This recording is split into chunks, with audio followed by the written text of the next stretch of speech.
How is it going, Bears fans? Welcome back to another episode of Beared Down Uncut, the show where we talk everything Bears every day of the week. Today, in episode number 148 of Uncut, we're going to be recapping day 3 of Bears training camp, the second day in person. As you could tell, a little bit of a different setting right now. Obviously, we're together.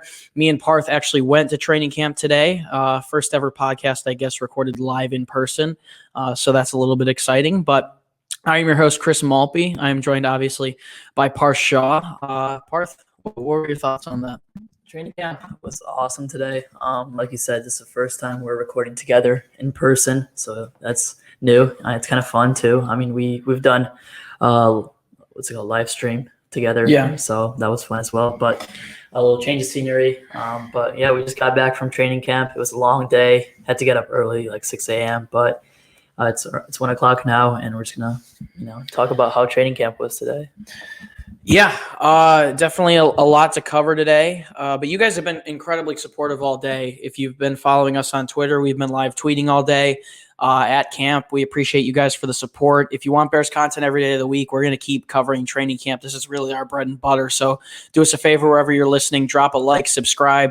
Follow if you're listening on one of the podcasting platforms. If you keep the support coming, we're going to keep it coming to you. Let's start right here, Parth. It was real interesting today to see both the quarterbacks, obviously, in the build-up going to training camp. Something that was huge was going to see Andy Dalton and Justin Fields.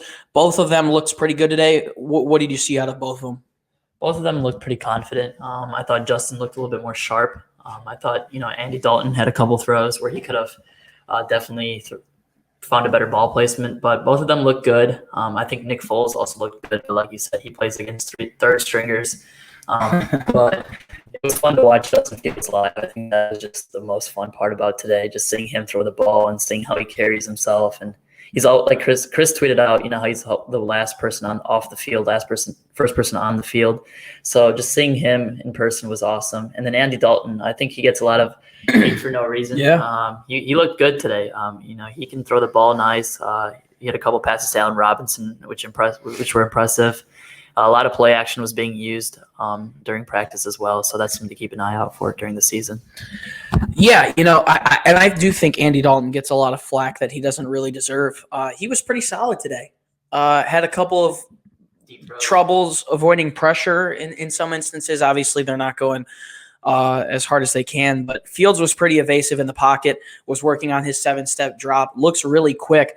And something else we saw at Fields, we saw the leader mantra come out of him. We saw him literally sprinting from field to field, wanting to get out there. He did have a sloppy interception. That was a pretty bad overthrow at the end, but as you can see, I've got the number 1 jersey. I've got to represent him. His time will come, but yeah, Dalton definitely was impressive. I don't think we can hate on him at all for that, but I would just give probably a slight upper edge to Justin Fields in day 3, but it was definitely interesting. And Andy Dalton looked good. I think he looks better than Nick Foles and Trubisky did last year, so it should be interesting to see how long he sticks around in the starting lineup. Let's move on to the offensive side of the ball. We saw a lot of offensive players today, 7-on-7s, as well as some individual drills. Out of those that you did see on offense, who impressed you the most? Darnell Mooney, his speed, his quickness, it just jumps out at you. When he was running this one go route, you just see how fast he is compared to these corners. He's got that breakout speed, like I've said. He's got a really good double move. He's going to be breaking your favorite cornerback's ankles. You just got to be ready for that.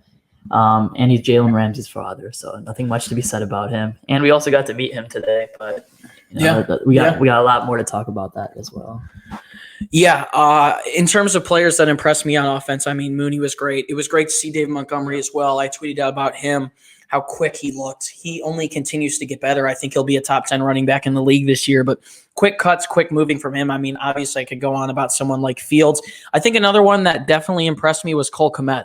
He looks so much bigger than he looked last year. That man bulked up this offseason, had some good go routes in the middle of the field where he was catching balls from Dalton, also some post routes. He was all over the place making plays, so that was definitely impressive. And then someone I definitely wanted to see at camp, and was pretty impressive to me and is going to be dangerous if he's healthy is Marquise Goodwin.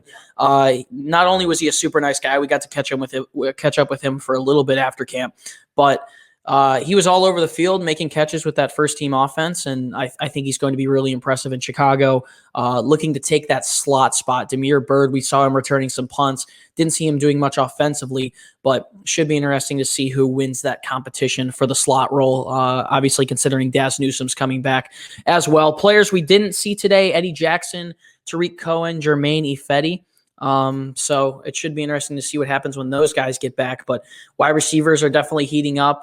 The running back room is looking good. The offensive line is looking better. Let's move to the defensive side of the ball, because the first hour or so of practice, we were entirely locked in on watching defensive linemen, cornerbacks, as well as linebackers. So we were right in front of the linebacker drills. We saw Roquan Smith up close. I mean, how about him? Roquan Smith's a different animal. His speed, his quickness, the way he gets off his feet, the way he does the drills too. He works hard. He does not slack on any of them. He's the captain of this defense. You can see it. The dude is out there to play. He's hungry. He's hungry to make that first Pro Bowl, which is going to happen this year, I'm pretty sure. Sorry about that. A little bit of a technical difficulty there, but I'm picking up on defensive players once again. I think the only thing I would have to add is there were two defensive linemen / outside linebackers that really stood out to me. Number one, Robert Quinn. We had a talk with him after camp ended. I got a couple of pictures with him, and he told us how much vengeance he has heading into the season, how much better he wants to play, how he can prove what he is worth to this defense. He looked impressive today in all of his drills. And then I think the most impressive player on defense, and someone we've seen shine in Chicago for a year now that only is going to continue to get better, is Bilal Nichols. He was absolutely owning it in drills. When they went to 11-on-11s, he was able to bat down some passes and get some good pressure in there. So in terms of impressive players making an impact on the defensive side of the ball, it was great to see Bilal Nichols playing with the ones and also making a solid impact. Now, before we close this one out, I think it's important that we talk about the experience a little bit. Obviously, we're at the second practice ever at Hallis Hall since they came back from Bourbonnais. Only 1,000 fans let in. I would say there were only about 300 there. So overall, I mean, we had to go up to Hallis Hall, shuttle over there. It was an incredible experience, incredible facilities. What were your thoughts on the entirety of training camp? Just the experience. Like when you get there, it's super nice. The whole entire location, the way they've created Hallis Hall, it's really nice to see. And the practice facility, we got to go inside Walter Payton Center, which was really cool. The inside of it's humongous. It's like basically a whole entire football field. And it's really cool to see that they can open that up to the public so that we can walk inside. That was cool. And then the training camp experience was wonderful. We were able to see them real up close. And like Chris said, there weren't that many fans this time around. So it's kind of nice. You're able to just see them up close. There's not that many little kids running around. It's just easier to watch the game that you love, watch them practice and do their drills. And then at the end of practice, all the players, most of them came by us, and we were able to, talk it up with them and ask them a couple of questions, which was super nice. And it's really hard to do that at Bourbonnais compared to Hallis Hall, where it's, a lot emptier. And it just felt a lot more like football vibes, I guess. And over there, it just doesn't feel as football, I guess. Yeah, definitely a really authentic and cool experience. I've only been to Hallis Hall before this once in my life. That was super sweet. Parth mentioned the Walter Payton Center and everything, but just in terms of practice, you're so close to everything. It feels like you're literally on the field. Going to Bourbonnais, it felt like more of a fan, but us kind of going as reporters, it felt like a more authentic experience. Had great conversations after practice with Marquise Godwin, Andy Dalton, Jaylen Johnson, Cole Kmet. Allen Robinson was great to talk to. Darnell Mooney, Pat Scales, Pat O'Donnell. Travis Gibson as well. Yeah, Travis Gibson was awesome.